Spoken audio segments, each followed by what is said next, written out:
사모님, 먹물 조심하세요. 사모님.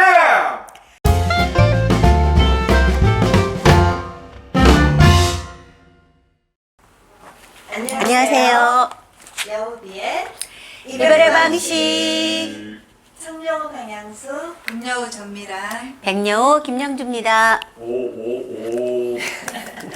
네, 원장님이 그 목소리가 너무 크다고 주의를 들어서 좀 이 환호를 볼륨을 줄여서 조용히 하고 있습니다. 네, 오늘은 22번째 시간이죠. 맞나요? 제가 순서를 자주 까먹어가지고 22번째 오늘은 먹물을 쏜 여자라는 글이에요. 함께 감상해 보시고 이야기 나누도록 하겠습니다. 먹물을 쏜 여자. 사모님, 먹물 조심하세요. 사모님. 갑오징어가 먹물을 쏘자 대야 속 물빛이 시커멓게 변한다.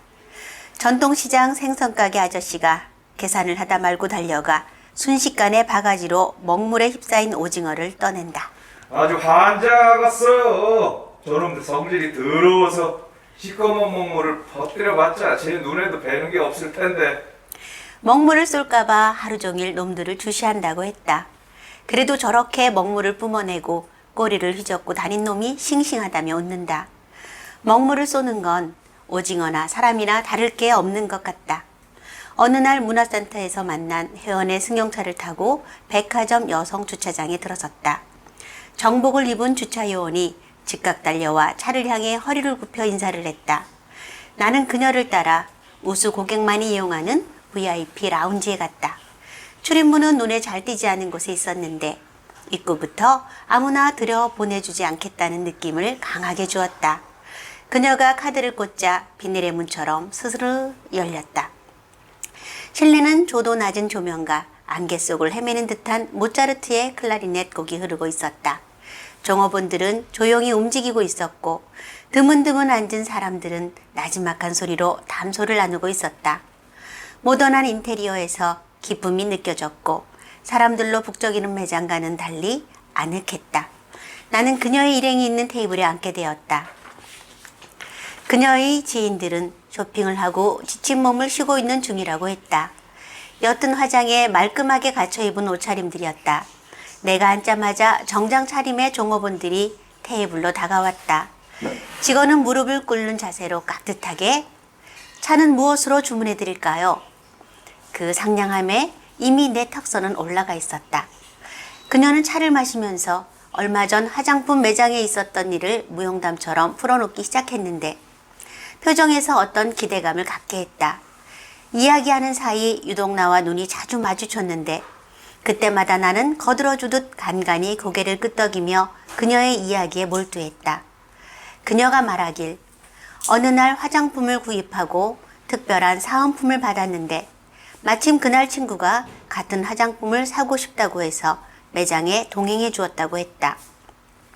우수 고객인 그녀는 매장 직원에게 친구도 자신과 동일한 사은품을 줄 것을 요구했지만 VIP가 아니라는 이유로 거절당했다. 그녀는 거듭 요구를 했고 결국 사은품을 받고 돌아서는데 에이, 치사하게 그깟 사은품에 목숨을 걸다니. 등 뒤에서 점원의 목소리가 들려왔다. 그녀는 냅다 돌아서서 호되게 따지다 분노로 바뀌었다. 웅성웅성 구경꾼들이 몰려들었고 그녀는 자기가 쏜 먹물을 자신이 뒤집어 쓴 채 잘잘못을 가리며 소리를 질렀다. 살아있는 갑오징어는 단연 이곳에서 실세였다. 직원은 무릎을 꿇으며 용서를 구했지만 화가 풀리지 않는 그녀는 관리자를 현장으로 불러내 당장 눈에 보이지 않게 해달라며 당조짐을 했다. 백화점 쪽에서도 직원에게 왜 우수 고객 심리를 건드렸냐며 해고 입장을 취했다고 했다. 그녀는 세상 별일도 다 겪었다는 듯 어깨를 으쓱하며 웃어 보였다. 웃을 때마다 잡아당기듯 위로 말려 올라간 인매가 도드라졌다. 그 웃음에는 마치 공을 세운 자가 꺼드럭거리며 뽐내는 기운이 돌았다. 같이 웃었다. 웃음으로써 한 대 묶이는 줄 알면서도 웃었다. 냉소인지 실소인지 애매한 웃음이 가면처럼 내 얼굴에 달라붙었다. 굳이 직원을 사라지게 할 필요가 있었을까? 싹싹 비는 용서마저도 받아들이지 않는 그녀가 진정으로 원하는 것은 무엇이었을까? 묻고 싶었지만 말을 아꼈다. 갑자가 붙은 갑오징어는 일반 오징어보다 몸값이 비싸다. 귀한 몸을 자랑하듯 성격이 까탈스럽고 급해서 조금만 건드려도 먹물을 쏜다. 먹물 공격은 자신의 몸뚱이도 시커멓게 두범벅이 될 뿐더러 갈 길마저도 잃어버린다. 무리한 요구를 부려도 나무랄 수 없는 세계에 사는 그녀와 오징어가 자꾸 겹쳐 보였다. 먹물을 쏜 여자와 먹물을 쓴 여자. 그러네요. 네. 네. 어떤 갑질의 이야기 읽으면서 좀 씁쓸하네요. 드라마 보는 것 같았어요. 아, 그래요? 예. 드라마에서. 그러니까 우리가 뭐 요즘에 갑질 사회라는 말이 넘쳐나잖아요. 그러니까 이게 쓴 지 몇 년쯤 된 거예요? 이것도 한 2, 3년. 2, 3년? 네. 아, 한참 그럴 때 쓴 네. 거네요. 뭐 이런 뭐 사건들이 많았잖아요. 뭐 뉴스에 크게 보도됐던 그런 사건들이 많이 일어났을 당시에 있었어요. 그때 땅콩 해양 있었고 또 여러 가지 있었어요. 뭐 백화점 주차장에서 왜 또 그 네네. 갑질한 네. 그런 사건도 맞아요. 있었고 근데 그걸 이제 현장에서 같이 네네. 겪은 거를 글로 쓴 거네요. 네. 그래서 제가 더 자극을 받았던 것 같아요. 이 갑질의 그 갑.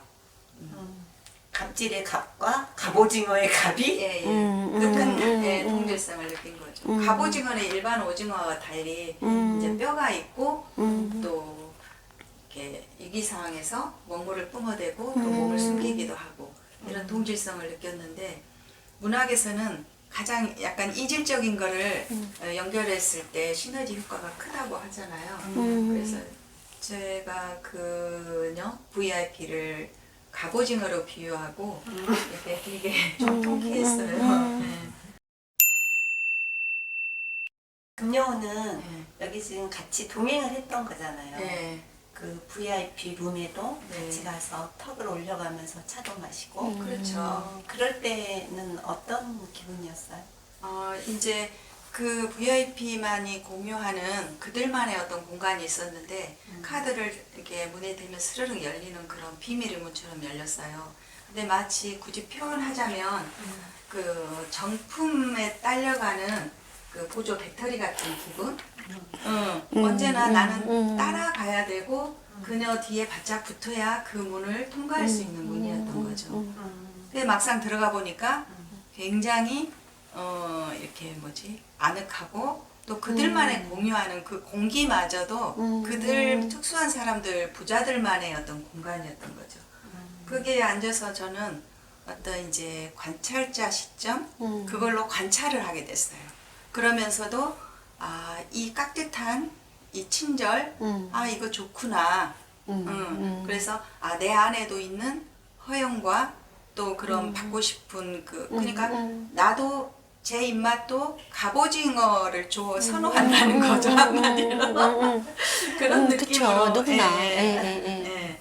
그랬는데 어느 날 이 VIP가 이렇게 이제 매장에서 점원하고 있었던 얘기를 무용단처럼 펼쳐놓을 때 또 고개를 끄덕이고 썩소인지 실소인지 같이 따라 웃고 웃으면서 한 대 묶이는지 알면서도 또 웃고 뭐 이런 것을 표현하고 싶었어요.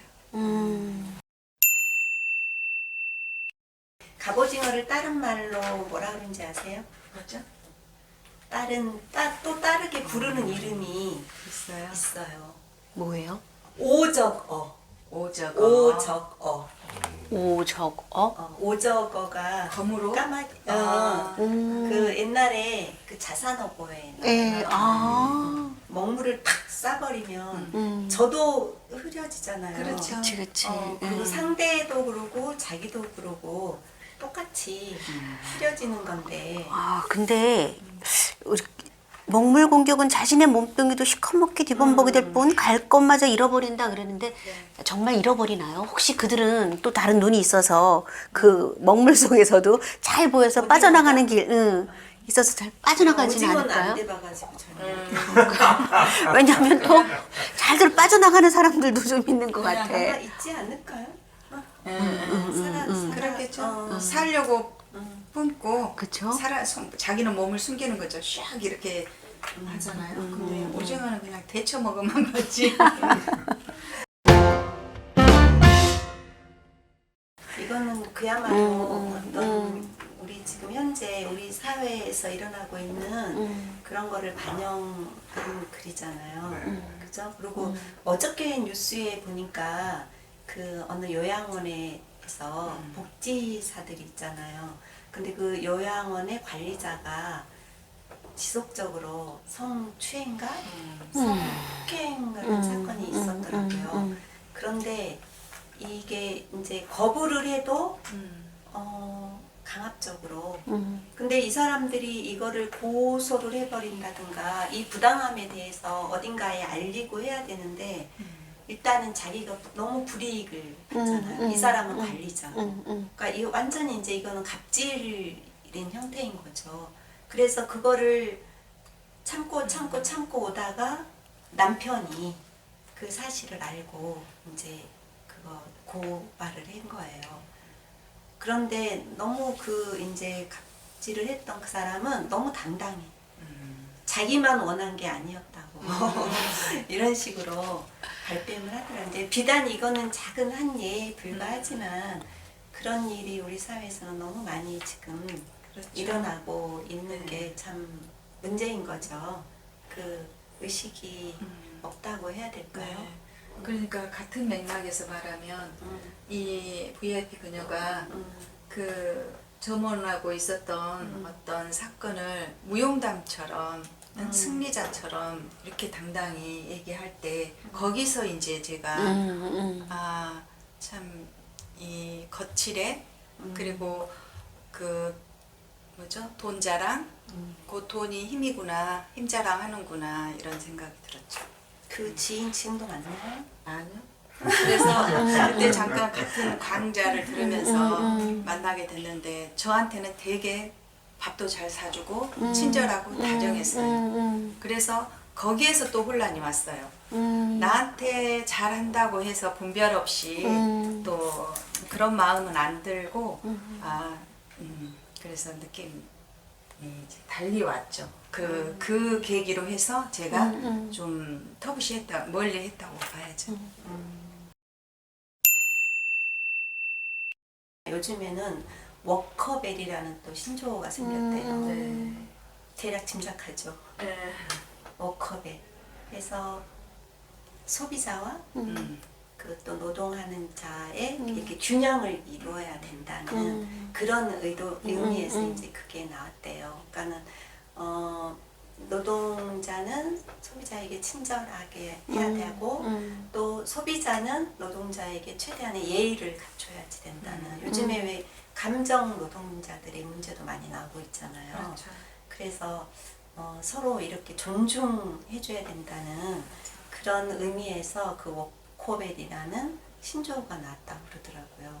그러니까 그런 게 정말 중요한 거죠. 네. 아무리 돈이 많다고 해도 돈으로 살 수 없는 게 사람의 마음이고 또 사랑이잖아요. 그런 것을 생각했을 때 되게 이게 좀 안타까웠어요. VIP 그녀가. 우리 다 같이 한번 그러면 고백이랄 것까지는 아니지만 묻고 싶어요. 시청자 여러분들께서도 한번 같이 생각해 보시면 좋을 것 같아요. 나는 이렇게 갑질을 했다. 자기가 갑질한 경험. 생각해 보세요. 제가 먼저 얘기할게요. 생각나셨군. 내가 딱 생각나는 게 있어서 지금 질문이 떠올랐어요. 지금 살고 있는 집으로 이사 올 때였어요. 그러니까 그 이삿짐 센터에서 이제 그 포장 이사를 했거든요. 근데 그 유리 열고서 그 짐을 옮기잖아요. 근데 거기를 약간 이렇게 망가뜨려 놓은 거예요. 근데 그 사람들이 그 전까지는 네 사모님 사모님 사모님 사모님 하면서 수도 없이 저에게 사모님 사모님 하면서 이삿짐을 잘 날라줬어요. 근데 제가 끝에 이제 어머 이거 어떻게 해요? 이게 이렇게 일그러져서 창문이 안 닫히잖아요. 했더니 갑자기 그 아저씨가 나를 한번 딱 쳐다보고 난 다음에 그거를 무슨 기구로 딱 펴주더니 가면서 됐어요 아줌마. 됐죠 아줌마. 딱 이러면서 갔는데 제가 띠용 했어요. 그때는 뭐 저런 아저씨가 있어. 그런데 이제 뒤늦게 이제 생각해 보니까 그게 갑자기였던 거예요? 아니 그분은 제가 이제 갑질한 거로 생각을 했던 것 같아요. 그리고 에이 약해. 네. 아니 근데 저는 그게 너무 친절한 아저씨였어요. 사모님 하다가 갑자기 됐죠 아줌마 하고 딱 돌아서 가는데 저 사모님이거든요. 저는 근데 거꾸로 당한 거 있어. 어떤 왜, 당한 거. 왜 당한 거 뭐냐면 위층 친구랑 친하게 지냈는데 그 친구가 와서는 저랑 같이 놀지 말라 그랬대요. 왜냐면 맨날 놀이터 가서 애들이랑 흙파고 놀고 그 시골에서 밥 매는 그런 아줌마랑 어떻게 수준 안 맞게 너 노냐고 수준 떨어진다고 같이 놀지 말라 그랬다고 그 친구가 얘기해 주더라고요. 수준 떨어진다고. 네. 그래서 속상했구나. 촌아줌마랑 논다고. 근데 뭐 촌아줌마인데 뭐 어떡해. 제가 진짜 나와. 환경이 그렇다고 3분, 5분 거리에 현대백화점이 있어요. 그래서 도시가 준 나한테 엄청난 선물이다 하고 고등어 한 마리를 사도 달려가고 뭐 슈퍼보다는 또 거기가 물이 좋고 또 물이 간 것도 또 괜찮고, 있고 백화점 또 거. 토막 생선도 팔고 거기를 늘 다녔었죠. 그리고 이제 아이를 키우면서 문화센터도 다니고 아무튼 진짜 가깝게 가까웠어. 네, 가까웠어요. 환경이 그런 네, 환경이 주어진 거예요. 갑질할 수밖에 없는 환경이. 근데 너무 익숙하다 보니까 이제 우리 애가 저한테 별명 붙여준 게 엄마는 백화점 가면 약간 저세래. 저도 다닌데. 그 엄마의 이게 그 좀 아들이다. 응. 저세인데 이제 늘 이렇게 뭐 작은 거든 큰 거든 사다 보면 우리 애가 이제 보게 돼요. 엄마의 모습을. 저는 제3자 입장에서. 근데 뭐 시간이 촉박하다든가 뭐 그 물건이 뭐 전국에 하나밖에 없는 뭐 떨이 물건이라든가 그럴 때는 이 본능이 작용을 해가지고 빨리 주세요 빨리 이제 이렇게 약간 거칠게 제 거 먼저 주세요 제가 먼저 왔는데요 막 이런 것들. 그래서 점원을 당황하게 하고 점원은 막 정신이 없는데 거기에 또 부추김을 막 하고 이런 모습을 이제 아이가 본 거죠. 그런데 우리 아이는 이제 항상 저한테 그래요. 저의 이제 멘토 같은 아이였어요. 그러면서 엄마 좀 심하더라. 점원 이렇게 상대하는 게 거칠고 심하더라. 그게 뭐 시골 정서야? 뭐 시골 장이야? 장이어도 그러지는 않겠더라. 막 이런 멘토를 해줬어요. 그 후로는 내가 항상 그러니까 어른한테 받은 교육보다는 아래에서 치고 올라오는 그렇죠. 그게 세요. 이게 세더라고요. 그래서 이제 지금은 아주 작은 거여도 고맙습니다, 감사합니다, 뭐 이렇게 이제 자식이 완전히 네. 본보기가 되는. 네. 시청자 여러분들께서도 생각나시는 게 있으셨는가요? 제가 제일 셌죠? 역시 금요우. 한 건 했어요. 네, 이제 여기 우리 오늘 먹물 쏜 여자를 가지고 저희가 이야기를 해봤어요. 근데 태백산맥을 쓴 조정래 작가 있죠. 조정래 작가가 그랬더라고요. 작가란 문제를 해결하거나 주장하는 것이 아니라 있는 그대로를 보여주는 사람이다. 라는 그 말을 했는데 오늘 이 먹물 쏜 여자가 딱 그런 내용인 것 같아요. 그래서 또 우리 뭐 갑질 이제 얘기를 주로 많이 했는데 갑질을 한 거 또는 갑질을 당한 거에 대해서 또 다시 한번 생각해 보게 되는 그런 시간이었어요.